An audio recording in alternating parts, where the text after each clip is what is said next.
السلام علیکم ورحمۃ اللہ وبرکاتہ۔ حضرت علی علیہ السلام نے فرمایا، 3 لوگوں کے سامنے اپنا راز نہ بتائیں۔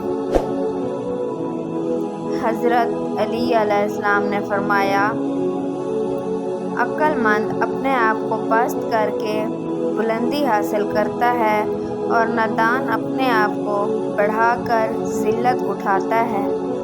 حضرت علی علیہ السلام نے فرمایا، اپنے راز اپنے تک رکھو اور خاص طور پر 3 لوگوں کو اپنا راز کبھی مت بتانا۔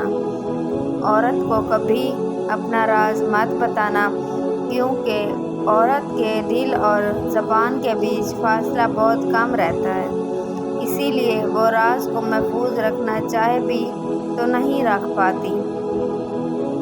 بے وقوف دوست کو اپنا کوئی بھی راز کبھی مت بتانا، کیونکہ وہ تمہارے راز کی حفاظت نہیں کر سکتا اور کبھی بھی کہیں بھی بول دے گا۔ کسی بھی جھوٹے انسان کو جو ہمیشہ جھوٹ کا سہارا لیتا ہو، ایسے شخص کو کبھی اپنا کوئی راز نہ بتانا، کیونکہ وہ کہیں بھی بیٹھے گا تو دوسروں کے ساتھ ساتھ تمہاری بھی غیبت کرے گا، جو تمہارے لیے رسوائی کا سبب بنے گی۔ حضرت علی علیہ السلام نے فرمایا، اپنے راز کو اپنے تک ہی رکھو، کیونکہ جب تک تمہارا راز تمہارے پاس ہے وہ تمہارا غلام ہے، اور جب تمہارا راز دوسروں تک پہنچتا ہے تو تم اپنے راز کے غلام بن جاتے ہو۔ نیت کتنی بھی اچھی ہو، دنیا تم کو تمہارے دکھاوے سے ہی جانتی ہے، اور دکھاوا کتنا بھی اچھا ہو، اللہ تعالیٰ کو تمہاری نیت سے جانتا ہے۔ جو تمہاری خاموشی سے تمہاری تکلیف کا اندازہ نہ کر سکے، اس کے سامنے زبان سے اظہار کرنا صرف لفظوں کو ضائع کرنا بے جانور میں خواہش اور فرشتے میں عقل ہوتی ہے، مگر انسان میں دونوں ہوتی ہیں۔ اگر وہ عقل دبا لے تو جانور، اور اگر خواہش کو دبا لے تو فرشتہ۔ محبت سب سے کرو، لیکن اس سے اور بھی زیادہ جس کے دل میں تمہارے لیے تم سے بھی زیادہ محبت ہے۔ جناب علی علیہ السلام کے آخری نبی صلی اللہ علیہ وآلہ وسلم کے چچا کے بیٹے اور داماد ہیں۔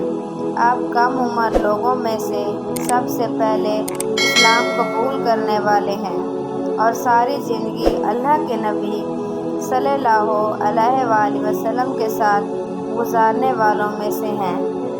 آپ علیہ السلام مسلمانوں کے پہلے خلیفہ تھے، جنہوں نے 656 سے 661 تک خلافت کی، ذمہ داریاں نبھائیں۔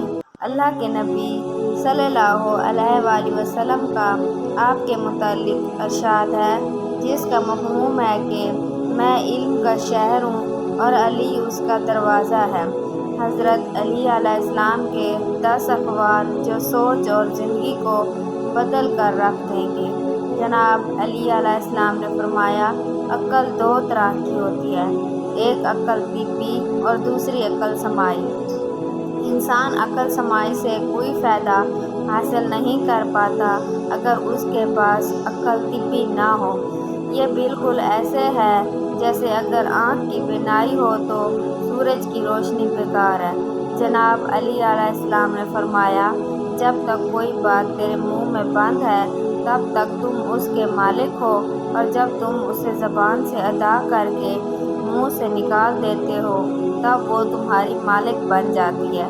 حضرت علی علیہ السلام نے فرمایا، شریف کی پہچان یہ ہے، جب کوئی اس کے ساتھ سختی کرتا ہے تو وہ سخت ہو جاتا ہے، اور جب کوئی اس کے ساتھ نرمی سے بات کرے تو وہ نرمی سے جواب دیتا ہے۔ اور کمینے کی پہچان یہ ہے، جب کوئی اس کے ساتھ نرمی سے بات کرے تو اس کا جواب سختی سے دیتا ہے، اور سختی سے بات کرنے والے کے سامنے ڈھیلا پڑ جاتا ہے۔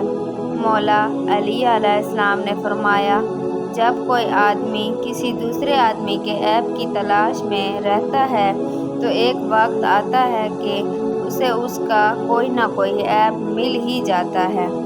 شیر خدا مولا علی علیہ السلام کا فرمان ہے، جو شخص جان بوجھ کر گمراہی کا راستہ اختیار کرے اس سے کوئی راہ راست پر نہیں لا سکتا۔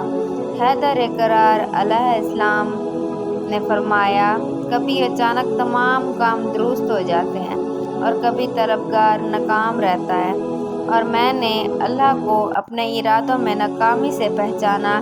خیبر شکن مولا علی علیہ السلام کا فرمان ہے، جب کسی شخص کا علم اس کی عقل سے زیادہ ہو جاتا ہے تو وہ علم اس کے لیے وبال جان بن جاتا ہے۔ علم کے شہر کے دروازے سے اعلان ہوا، صدق یقین کے ساتھ سوئے رہنا اس نماز سے کہیں بہتر ہے جس کے پڑھنے میں یقین شامل نہ ہو۔ امام علی علیہ السلام کا فرمان ہے، جب عقل کامل ہو جائے تو کلام ہو جاتا ہے اور آدمی اکثر صحیح بات کرتا ہے۔